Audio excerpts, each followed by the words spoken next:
Una de las terapias que más ha avanzado en la intervención de problemas psicológicos como la depresión y la ansiedad es la psicoterapia cognitiva, que si bien su historia no es tan larga, tiene una tradición bastante amplia y es que prima el pensamiento de las personas.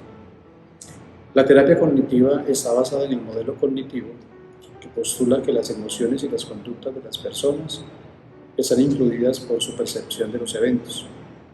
No es una situación en y por sí misma la que determina lo que una persona siente, sino más bien la forma en que ella interpreta las situaciones que vive. Por lo tanto, la forma en que se sienten las personas está asociada a la forma en que interpretan y piensan sobre una situación. La situación entonces por sí misma no determina directamente cómo se siente.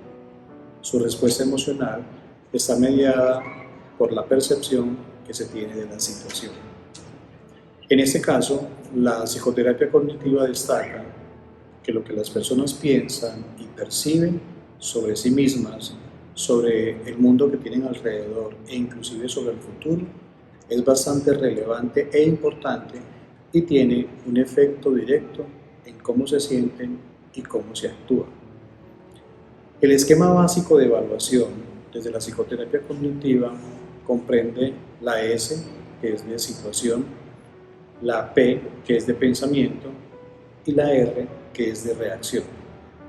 En algunas partes lo vamos a encontrar como el triángulo cognitivo. En este video queremos mostrarle que realmente es el esquema básico de evaluación desde la psicoterapia cognitiva. Entonces, como la psicoterapia se centra en los pensamientos, se hace necesario que aprendamos qué es un pensamiento racional y qué es un pensamiento irracional. Algunas características de los pensamientos razonables tienen que ver con que esos pensamientos se apoyan en datos de la experiencia, es decir, son apoyados en las mismas situaciones que vive la persona. Por lo tanto, el pensamiento no razonable lleva a que las personas utilicemos muchas suposiciones que no serían demostrables, solo se quedarían en interpretaciones. Por otro lado, el pensamiento razonable describe la realidad sin exageraciones. Por lo contrario, el pensamiento no razonable describe la realidad de forma catastrófica y dramática. El pensamiento razonable generalmente se expresa en términos de deseos, de preferencias e inclusive tiene que ver con motivaciones, pero se entiende como tal. En cambio, el pensamiento no razonable se plantea en términos de necesidades y de exigencias. A veces decimos, necesito conseguir un celular, necesito tener una pareja o exijo que alguien se comporte de la forma en como quiero que se comporte. Eso contribuye a que sea un pensamiento no razonable. Los pensamientos razonables generalmente producen emociones moderadas, producen emociones básicas, de baja intensidad e inclusive de corta duración en consonancia con la situación que acaba de ocurrir. Se espera que cuando la situación pase, la emoción también. Por el contrario, los pensamientos no razonables producen emociones negativas e inclusive secundarias que duran bastante tiempo y son bastante intensas. Una cosa es la ira y otra cosa es el resentimiento. Los pensamientos razonables facilitan la solución de problemas y ayudan a la consecución de las metas. Por lo contrario, los pensamientos no razonables obstaculizan la resolución de problemas y la obtención de dichas metas. Dentro de la psicoterapia cognitiva vamos a llamar pensamientos no razonables como distorsiones cognitivas. ¿Y de dónde proviene el término de distorsión cognitiva? Venimos del paradigma del procesamiento de información y hacemos una metáfora diciendo que así como el computador o como la máquina procesa información, los seres humanos también.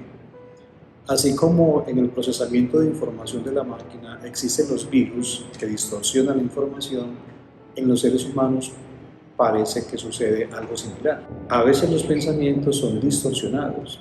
Es como si tuviéramos especie de un virus que facilita que en muchas ocasiones pensemos como no debe ser y eso contribuya al sufrimiento emocional. Cuando hablamos de las distorsiones cognitivas, tendríamos que mencionar que son alteraciones en la forma de ver los hechos.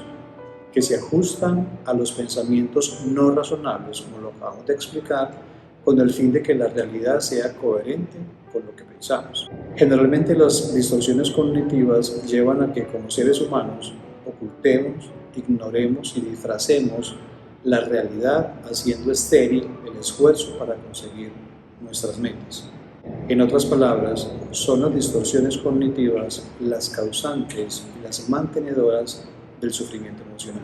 Algunas distorsiones cognitivas que padecemos en la vida cotidiana tienen que ver, por ejemplo, con el pensamiento dicotómico. Es una distorsión del pensamiento que nos lleva a ver las cosas en blanco o negro, si es algo perfecto o si es algo imperfecto, si es algo malo o es algo bueno. El pensamiento extremista, propio de los obsesivos compulsivos. Otra distorsión cognitiva es la abstracción selectiva, también conocida como filtro mental. Consiste en seleccionar en forma de visión de túnel un solo aspecto de una situación. Es como si en un recipiente de agua limpia dejáramos caer una gota de tinta. Nos daremos cuenta que esa gota de tinta nubla todo el contenido del agua. En la vida cotidiana a veces pasa lo mismo. Dentro de tantas cosas positivas o dentro de tantas cosas buenas que pasan, quien tiene esa distorsión cognitiva solo se va a quedar con el punto negro de la situación. La generalización excesiva, o también conocida como la sobregeneralización, es otro de los aspectos a tener en cuenta dentro de las distorsiones cognitivas. Como si a partir de un solo hecho negativo que ocurre, saldrá todo igual de mal o siempre va a salir igual de negativo. Es como si la persona expandiera lo negativo a otra cantidad de situaciones sin una base fundamental. Las inferencias arbitrarias son muy dadas en las personas, sobre todo en nuestra cultura, porque a veces sacamos conclusiones precipitadas. A veces inferimos a través de la lectura del pensamiento qué está pensando otra persona, sin prueba alguna. Pasó por mi lado, no me saludó, entonces concluyo, ¿será que le caigo mal? Otra distorsión cognitiva tiene que ver con la magnificación y la minimización. Es exagerar de forma importante aquello que es negativo, pero es minimizar aquello que es positivo. Pasa mucho en las personas con depresión. A veces un éxito, un triunfo, un logro que haya tenido la persona, lo minimiza, lo achiquita, pero cuando ha tenido un fracaso o ha cometido un error, la tendencia es a ampliarlo. Eso termina manteniendo su propia depresión. Los razonamientos emocionales hacen parte también de las distorsiones cognitivas y tienen que ver con creer que lo que la persona siente emocionalmente es cierto necesariamente. Yo siento que cuando tenga esa experiencia me va a ir pésimo. Yo siento un pálpito y a veces ese pálpito lo toman como una norma y creen que así va a suceder. Los deberías son reglas y hacen parte también de las distorsiones cognitivas, como una serie de normas que a nivel mental la persona mantiene y consiste en el hábito de mantenerlas de forma rígida y exigentes, aplicadas hacia sí mismo y hacia las demás personas.